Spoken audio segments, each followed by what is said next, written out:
guys. I'm not very well, but I thought I would just make this video so that you're not missing any work, and we can get through this final part for you guys to know before your assessment. So after this video, you'll know everything you need to know for your task, and then we'll be doing revision after today. So let's have a look at this. We're looking at gradient. Gradient is the slope of a line, whether it's going uphill, downhill, or not.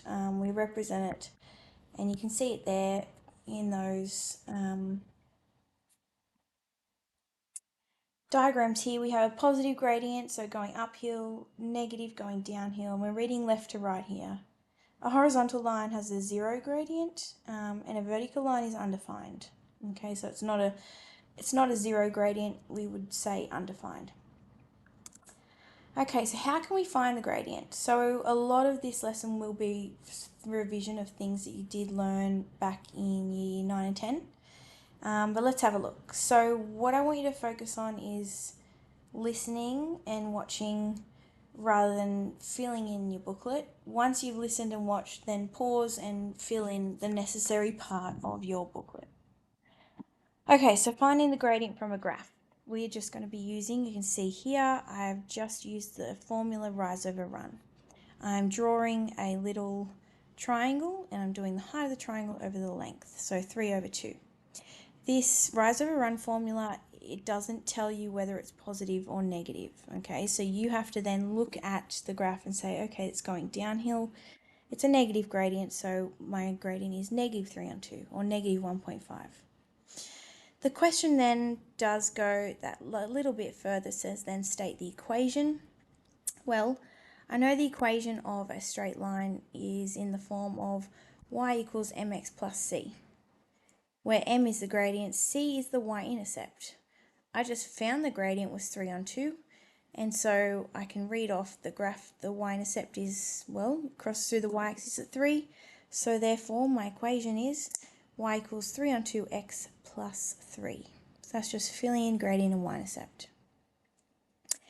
Next is finding the gradient if you're given 2 points. So whenever you're given 2 points, you can just use this formula up here in the purple box, y2 minus y1 over x2 minus x1.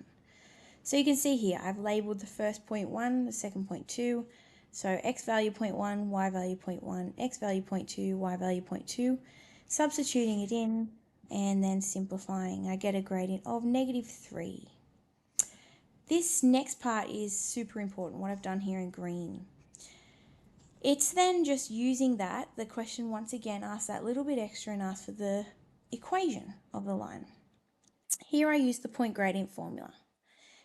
The point gradient formula there in green in the middle, put it on your booklet. You just need 2 things, a point and a gradient. And using those 2 things, you can find the equation of a line. So you can see my working here, it's just substituting straight into that formula.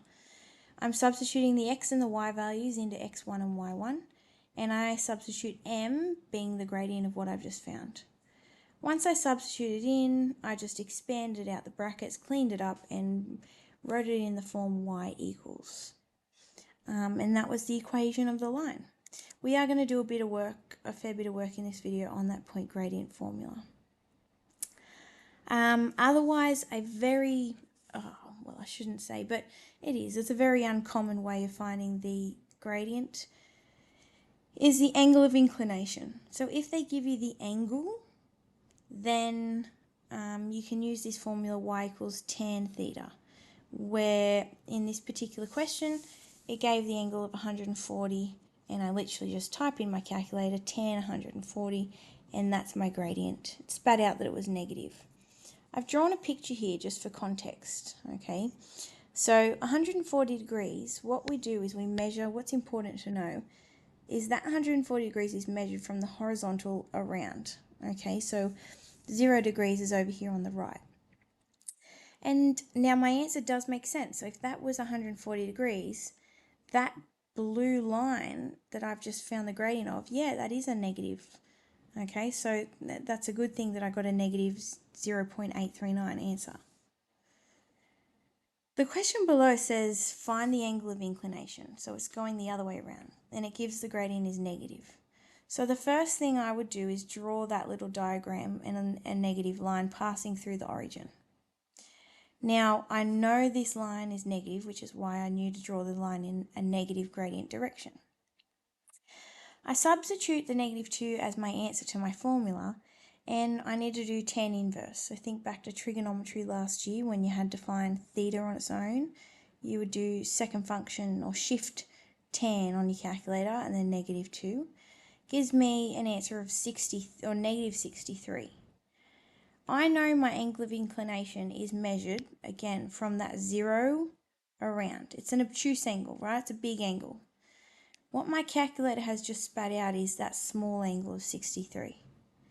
So to get an answer of 127, I just knew I had to do 180 minus 63. Hugely uncommon way of doing it, but again, it's how it can be done. Okay, last one is finding the gradient from an equation. If they give me the equation, they ask for the gradient, these ones are definitely the most common and probably the easiest.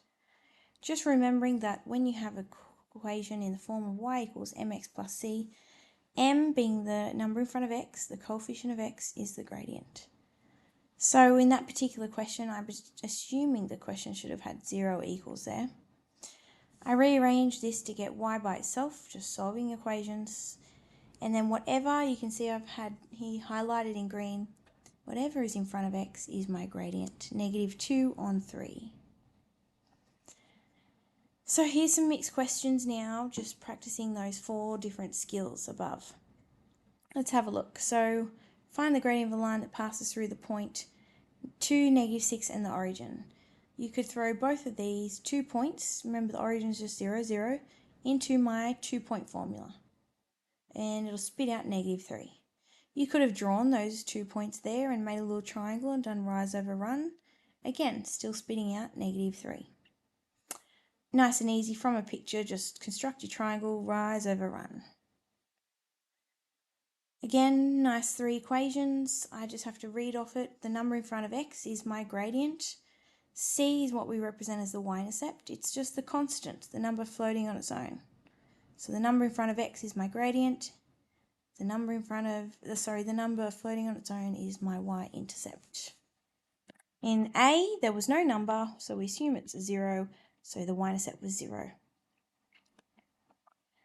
Okay, then we got into it says here a line passes through those 2 points. Find the gradient. Well, you can see here, part A, I'm just using my 2-point formula for sub them in, and it gives me my gradient.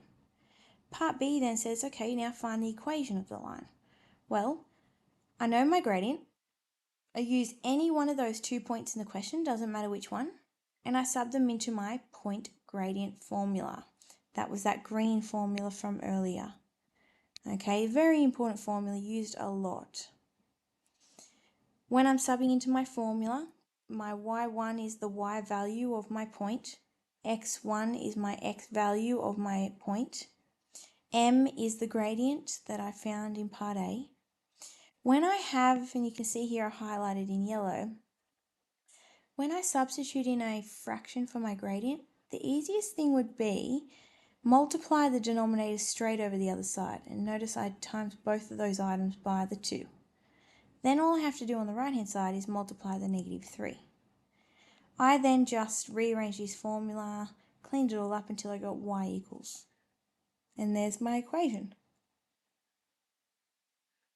So pause the video and give the next one a go, practicing. Very, very similar to that one above. Okay. Otherwise, here's my answer. I did the same thing. Sub the 2 points in to my y2 minus y1 formula. I got the gradient of 9. Once I had a gradient of 9, I picked one of the points, doesn't matter which one, and I subbed that point plus my gradient into the point gradient formula, rearranged it, and got the equation of my line. Okay, this one looks a bit more tough, but it's really not. A line has an x-intercept of -2 and a y-intercept of 7. Write the equation of the line in general form. I drew it straight away to visualize it. And I said, okay, if I need the equation of this line, I need a point and a gradient.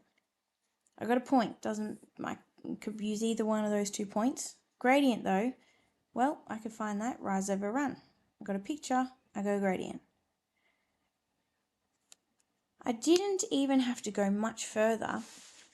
Once I knew the gradient was minus 7 on 2, and I know the equation of any line is y equals mx plus c, all I did is I said, well, I know m. I could actually read c off the picture as well because it's a y-intercept. It tells me in the question what the y-intercept is. So that allowed me to find the equation of the line, y equals 7 on 2, x plus 7. The last thing was it wanted the equation in general form. General form is what I have written over here on the right. Now if you're wondering why I have all this already written out, it's because I actually made this video and then my computer decided to freeze when I finished the video and I lost it. So I'm making this video for you guys for the second time now. Anyway, so general form is this equation over here that I've just highlighted in green. A few things about general form. All it means is it wants the equation all equal to 0. So just 0 equals everything else. But it is a bit fussy. For some other things it likes. It likes the x value to be positive. It likes everything obviously to be 0 equals. And it doesn't want any fractions or decimals. So I'm going to rearrange my formula here to get 0 equals. Throw it all over the other side. Only problem was I had 2 on the bottom. So to get rid of it, I times through everything by 2. And there's my answer in general form.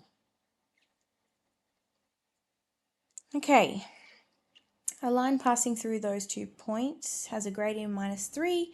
Find the t value. So here's my t value. So it's a bit of a backwards question. But I know that if I was to find the gradient and I was given 2 points, I would use my 2-point formula. So I just subbed everything in where it belongs. What I knew is I worked out I had an equation. Cleaned it up, rearranged, solved it for t. And I get a t value of 13.